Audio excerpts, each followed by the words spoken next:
Salut, Amazon vient de sortir la troisième génération de sa Fire TV Cube. On va regarder ça de plus près. Moi, c'est Alexa, Alexa. Tu te souviens peut-être de la Fire Stick TV que j'ai déjà testé il y a quelques temps et que j'avais trouvé sympa. Cette fois, je passe au modèle supérieur avec cette nouvelle version du Fire TV Cube qui, au moins sur le papier, nous promet de belles choses. Je commence de suite avec l'unboxing. Amazon nous fournit avec ce cube un adaptateur secteur, la télécommande, deux piles AAA, de la lecture, et c'est tout. On perd quelques accessoires qui étaient fournis avec l'ancienne génération de Fire TV Cube, comme le câble de rallonge infrarouge et l'adaptateur Ethernet. Alors pour ce dernier, c'est pas grave, puisqu'il n'a plus besoin, mais bon, le prix n'a pas diminué pour autant. Ce cube, un modèle 2022, conserve les mêmes dimensions que la version précédente à 1 mm près. Il mesure 86 mm de long et de large pour 70 mm de hauteur. Le design change un peu aussi, fini le cube entièrement en plastique. Alors les quatre côtés sont habillés de tissu. C'est un peu comme sur la Livebox 6, pour ceux qui connaissent. Alors ça fait joli, il sera moins nécessaire de le dissimuler. Elle pourra s'intégrer plus facilement avec ton équipement audiovisuel. Il y a toujours le bandeau lumineux sur une arête de la face avant qui s'éclaire quand tu utilises la télécommande ou que tu interagis avec Alexa. C'est animé, c'est sympa. Alors l'assistant maison d'Amazon Alexa est bien intégré à ce Fire TV Cube. Tu pourras interagir avec lui pour lui demander de faire des choses et elle te répondra parce qu'il y a un haut-parleur dans ce cube. Et il est plutôt de bonne qualité, je suis surpris. Sur le dessus, les micros, les boutons de volume, un bouton pour activer ou désactiver ces micros et un dernier bouton d'action multifonction. À l'arrière, un port HDMI 2.1 d'entrée pour brancher une console de jeu, un décodeur, la box TV de ton opérateur, etc. Il est compatible 4K 60. Tu pourras contrôler l'équipement branché sur ce port directement avec le cube. À côté, un autre port HDMI 2.1 toujours, mais de sortie cette fois, pour accorder à ta télé. Alors lui aussi est compatible 4K 60 et HDR. Au centre, un port pour la rallonge infrarouge qu'il faudra acheter séparément si tu en as besoin. Ça te servira si tu caches le cube dans un meuble par exemple, ça tu vas déporter ce port infrarouge. Juste au-dessus, le port d'alimentation. Amazon, vous avez fait quoi avec ce vieux port sorti des années 80? Pourquoi ne pas avoir mis un port USB-C pour ça? Ça aurait permis de changer plus facilement le câble d'origine, déjà qui est pas très long, il fait 1,50 m. Alors si on doit cheminer, faire une installation propre pour le cacher ce câble, ça va être compliqué. C'est dommage. Hop. Et alors attends, les économies sont pas finies. Complètement à droite, un port USB type A à la norme 2.0 seulement. Alors franchement, même une clé USB à 15 balles et USB 3 maintenant. En dessous, un port Ethernet. Alors c'est pourquoi l'adaptateur n'est plus fourni, si tu as bien suivi. C'est un port 10-100 mégabits, alors même pas de 1 gigabit, qui est pourtant commun aujourd'hui. Alors c'est dommage d'avoir fait des concessions sur ces spécifications, parce que le microprocesseur qui a été modifié et a servi de base avait bien toutes ses capacités d'origine. Alors je présume que c'est pour une question de coût, mais bon, quand même. Donc le microprocesseur à l'intérieur est un AM Logic POP1G, c'est une version allégée de l'AM Logic 311D2. C'est un microprocesseur à 8 cœurs cadencé à 2 GHz. La puce graphique est une Mali G52 et il y a 2 Gb de RAM. Pour le stockage interne, tu disposes de 16 Go. Ce cube est compatible avec le Wi-Fi 6E tri-band, donc 2,4, 5 et 6 GHz, pour profiter d'un débit important et pas avoir de soucis de lecture avec les contenus en 4K. Alors, il faudra bien sûr une box ou un point d'accès Wi-Fi compatible avec cette norme. J'ai été un peu déçu par le débit pratique réel. J'ai un abonnement fibre 2 Gb seconde, ma Livebox 6 est environ 6-7 mètres en vue directe sans obstacle. Et le test de débit avec ce cube atteint péniblement les 500 mégabits seconde. Avec mon ordi portable à la même place, j'atteins quasiment 1,7 gigabits seconde. Bon, ça sera largement suffisant pour du streaming en 4K, mais je m'attendais à plus. Pour finir avec les connexions sans fil, le Bluetooth est en version 5.0. Tu pourras jumeler des enceintes, des écouteurs, des manettes de jeu, enfin bref, la liste est longue.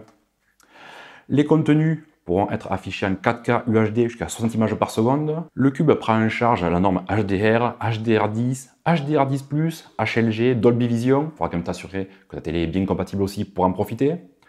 Du côté du son, là aussi c'est la fête. Il y a du Dolby Digital+, du Dolby Atmos, de la C3 et j'en passe. Amazon a dû acheter toutes les licences, on est tranquille.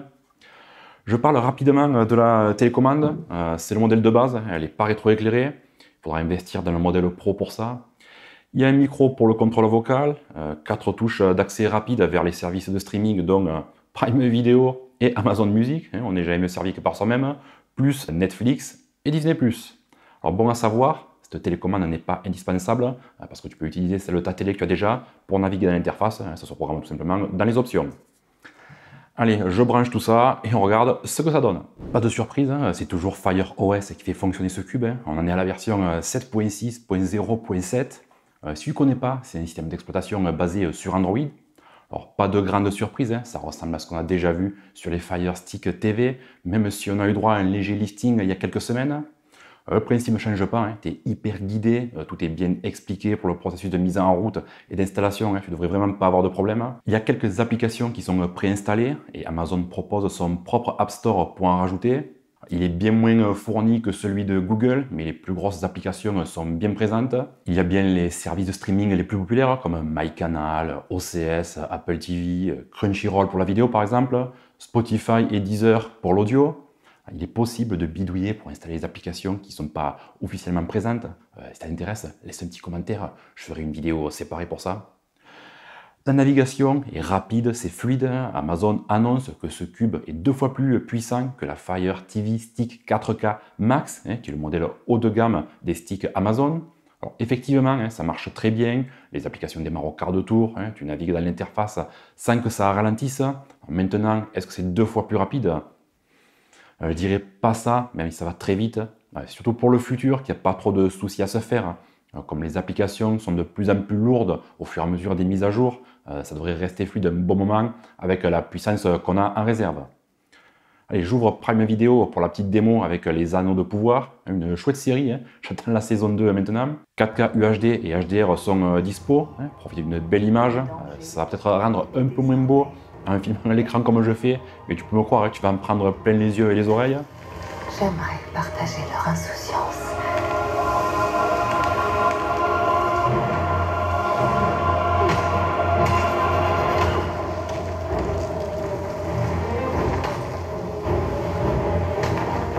Si tu as des fichiers multimédia sur ton réseau domestique, tu pourras y accéder par le cube. Alors j'ai installé DS Vidéo de Synology et VLC, ça marche parfaitement.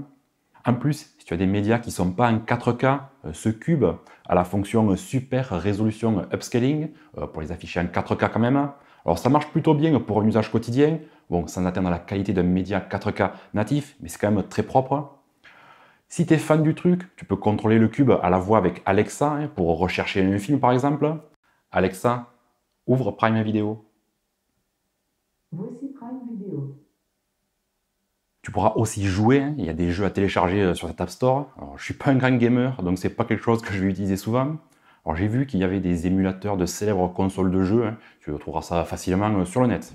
Comme sa petite sœur, la Fire TV Stick, ce cube est parfait pour rendre connecter une télé ou un écran. Tu pourras utiliser n'importe quel service de streaming et profiter d'une très bonne qualité vidéo et audio. Si tu veux quelque chose qui fonctionne simplement, pas besoin d'être informaticien ou super geek pour mettre en route, c'est ce qu'il te faut, c'est vraiment très très simple, tu es guidé pas à pas, tu ne peux pas te tromper. Alors c'est pas comme les box Android chinoises, où il faut bidouiller pour installer une app déjà, et au bout de 6 mois, plus de mise à jour. Alors là on est chez Amazon, c'est quand même un poids lourd qui abandonne pas ses produits, ça apporte une certaine sécurité. La prochaine version corrigera sans doute les points que j'ai soulignés au début de cette vidéo. Sinon, j'aurais bien aimé que le haut-parleur intégré serve à autre chose que faire la conversation avec Alexa, même si elle est fort sympathique. Pour écouter de la musique sans avoir allumé la télé, ça aurait été top. Plus économie d'énergie.